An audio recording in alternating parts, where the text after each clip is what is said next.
I stood in the shadows of my own family's sprawling estate, watching my father raise a glass to my memory. I wasn't dead, but my family had just legally erased me to steal my inheritance. They thought I was a ghost. They forgot exactly who I went to war with. The smell of aviation fuel and cold desert sand was still clinging to my uniform when I stepped off the C-17 Globemaster at Naval Air Station North Island. It had been an agonizing, grueling 8-month deployment. As a Special Operations Tactical Medic attached to a Tier 1 SEAL unit, my life for the past 240 days had been defined by blackout conditions, satellite delays, and the metallic scent of blood. I hadn't seen a civilian street, slept in a real bed, or checked my personal phone in nearly a year. I was exhausted. My bones ached, my hands were calloused, but there was a quiet pride humming in my chest. We had done the job, and we had all come home. Or so I thought. The first crack in my reality appeared at a mundane gas station just outside Coronado. I swiped my debit card to buy a black coffee and a bottle of water. Declined. I blinked, assuming it was a fraud alert. I pulled out my backup credit card. Declined. Account closed. Annoyed but not panicked, I paid with a crumpled $20 bill I found in my tactical bag and drove to my apartment complex. When I held my fob up to the electronic scanner at the lobby door, the light flashed angry red. Access denied. I knocked on the glass until the property manager, a gruff older man named Henderson, came out of his office. He looked at me, stopped dead in his tracks, and the blood instantly drained from his face. "Harley," he whispered, his eyes wide, darting down to my boots and back up to my face as if looking right through me. Are you real?" "Of course I'm real, Henderson. My fob isn't working. Did you guys change the system?" He backed away slowly. Your father came by 3 months ago. He brought the police. He brought the papers. Harley, they said you were dead. The apartment was cleared out. It's been rented to someone else." I stood there, the warm California breeze suddenly feeling like ice against my skin. "What papers?" "The death certificate," he said, his voice trembling. "Lost at sea," they said. "A boating accident off the coast of Greece during your leave." My mind raced, slamming against this impossible information. I hadn't been to Greece. I had been in a classified Syrian operating base. My family didn't know where I was. They never did. That was the nature of my job, but the Navy knew exactly where I was. I left the apartment complex in a daze and drove straight to a bank branch. After showing my military ID and demanding to speak to the manager, the grim, undeniable truth was laid out before me on a computer screen. Harley Gallagher, born October 12th, was legally deceased. My accounts had been liquidated, my civilian assets transferred, my car registration voided. It wasn't a glitch. It was a meticulously executed legal assassination. I sat in my Jeep in the bank parking lot, gripping the steering wheel until my knuckles turned white. My father, Victor Gallagher, was a ruthless corporate titan. He ran one of the largest private logistics firms on the West Coast. Growing up, I was supposed to be his protege. I was supposed to wear the tailored suits, attend the charity galas, and marry someone with a massive portfolio. When I enlisted in the Navy instead, he told me I was a disgrace. When I made it through the grueling pipeline to become a tactical medic for special warfare, he told me I was dead to him. I just didn't realize he meant it literally. But why now? Why go through the massive, highly illegal effort of bribing officials, forging a foreign accident report, and declaring me dead? I pulled out my phone and checked the calendar. The date hit me like a physical punch to the gut. October 15th. 3 days ago was my 30th birthday. My grandfather, a self-made industrialist who despised my father's cutthroat greed, had bypassed his son entirely in his will. He left a sprawling trust fund valued at roughly $50 million directly to me. But there was a stipulation. I couldn't touch it, and it wouldn't fully vest until my 30th birthday. If I died before then, the trust would automatically dissolve and revert to the primary estate, controlled entirely by my father. He knew my deployment schedule meant I would be off the grid, unable to verify my existence to the civilian world. He capitalized on my silence. He forged my death, seized the 50 million, and erased his own daughter for a paycheck. I needed confirmation. I needed to look into the eyes of someone who shared my blood and see the guilt. I didn't go to my father's corporate headquarters. Instead, I drove to the upscale neighborhood of La Jolla, pulling up to the gated mansion of my younger sister, Chloe. Chloe was the golden child.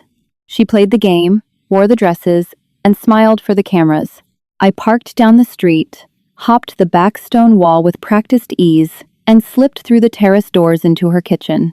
Chloe was standing by the marble island, pouring a glass of wine. When she turned and saw me standing in the shadows of the hallway, still wearing my desert camis, a tactical knife clipped to my belt, the wine glass slipped from her fingers. It shattered against the floor, red wine pooling like blood across the pristine white tiles. She didn't scream, she just started hyperventilating, backing up against the expensive stainless steel refrigerator. "Harley?" She choked out, her hands covering her mouth.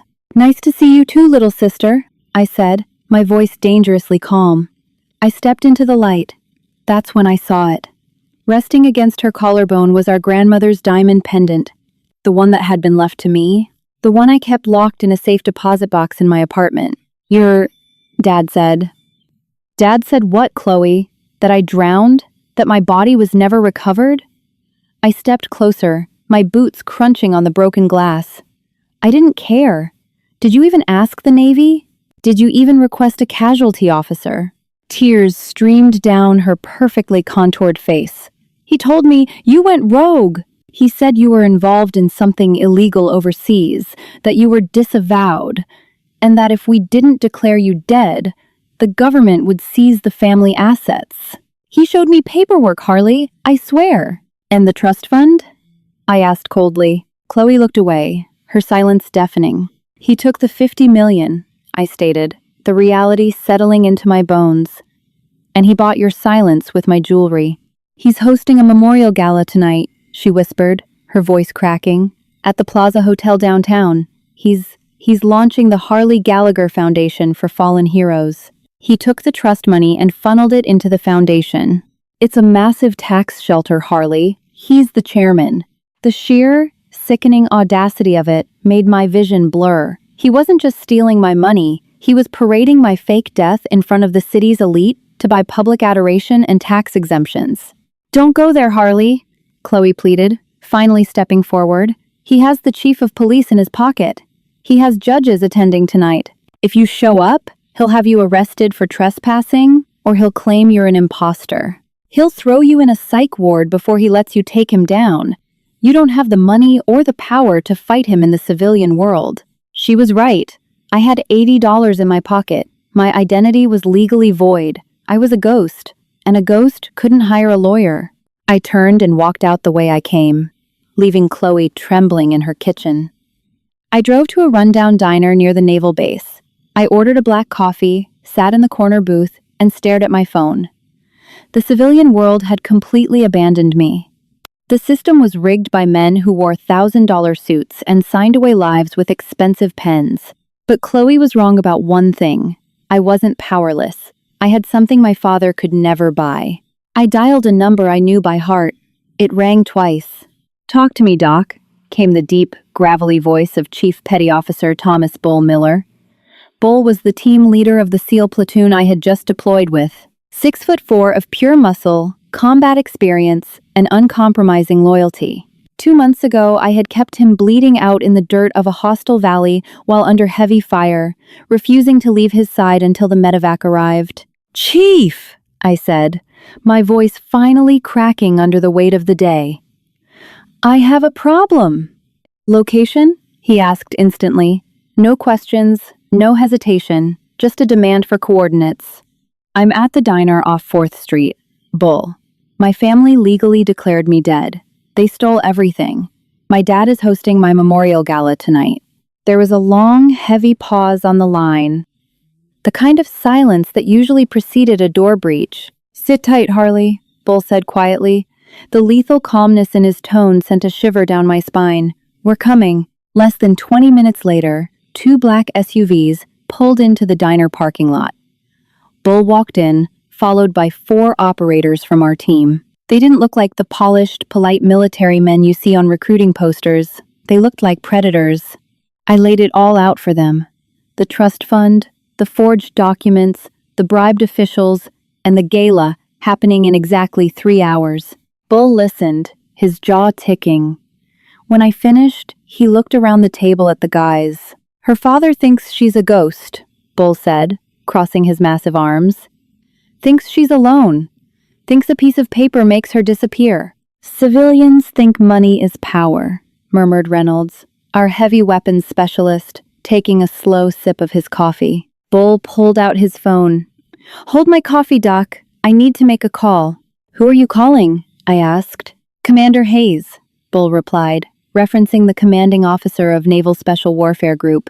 "Your father is using the guise of fallen service members to launder stolen money. That crosses the line from family drama to an insult to the Trident. And out here, on this coast, we don't tolerate people disrespecting the teams." Bull walked outside. I watched through the diner window as he paced the asphalt, phone to his ear. 10 minutes later, he walked back in. He looked at me, a dangerous, wolfish grin spreading across his face. "Doc, you need to go get changed into your dress whites," Bull said, tossing a 20 onto the table to cover my bill. "Chief, what's happening?" I asked, standing up. "I just spoke to the commander," Bull said, his eyes gleaming. "He made a few calls to the other team commanders. Word travels fast in the Brotherhood when one of our own gets stabbed in the back." "How fast?" "Fast enough," Bull replied, adjusting his cover. "Your father is throwing you a memorial tonight, Harley. It would be incredibly rude if the United States Navy didn't show up to pay their respects." The stiff fabric of my dress whites felt foreign after months of wearing combat gear. I stood in the small locker room of the base, adjusting the brass buttons and the ribbons on my chest. The smell of brass polish and dry cleaned cotton cut through the damp, salty air of the coastal evening. My hands, usually steady when holding a scalpel or a tourniquet under fire, possessed a slight tremor as I pinned the Fleet Marine Force warfare device above my ribbons. I stared at the mirror. The woman looking back had hollows under her eyes and a faded scar along her jawline, souvenirs from a world my father pretended didn't exist. He had always hated this uniform. Tonight, it was going to be the last thing he saw before his empire crumbled. When I walked out to the staging area on the tarmac, the hum of idling engines vibrated through the soles of my shoes. I expected Bull's 2 SUVs.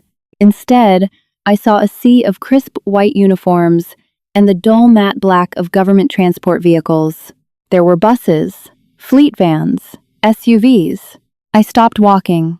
Men and women were milling around the vehicles, adjusting their covers, checking their shoes. These weren't just the operators from my platoon. These were guys from Team 3, Team 5, and Team 7. There were communications techs, explosive ordnance disposal specialists, and logistics coordinators. The sprawling concrete lot was filled with the quiet, disciplined murmur of 300 active-duty Naval Special Warfare personnel. Bull walked up to me, his dress uniform immaculate, the heavy gold trident gleaming on his chest.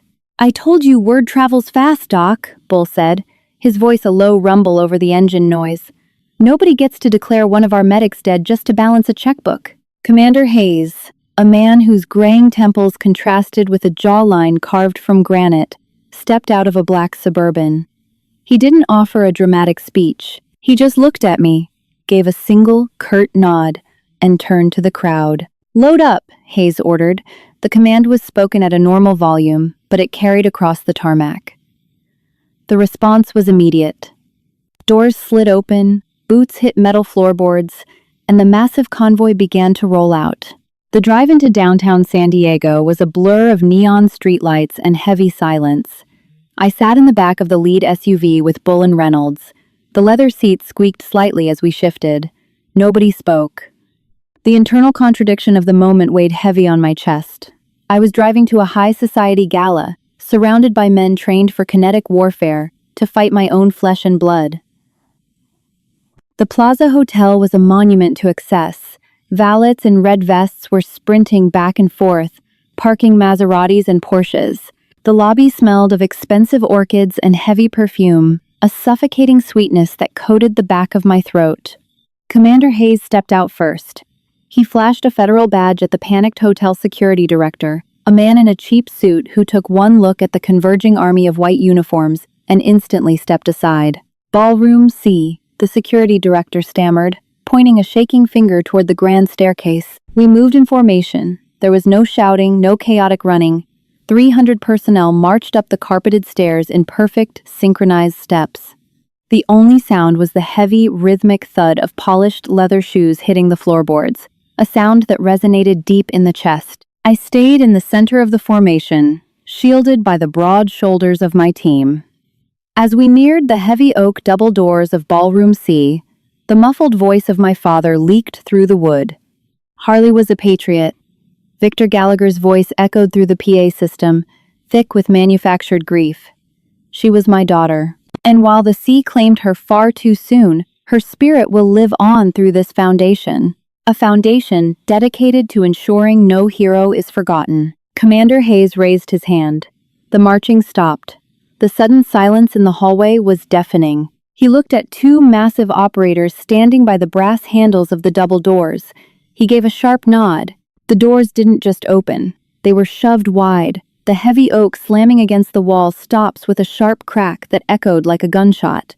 The ballroom was a sea of crystal chandeliers, black tuxedos, and silk evening gowns. Waitstaff froze with silver trays of champagne suspended in the air.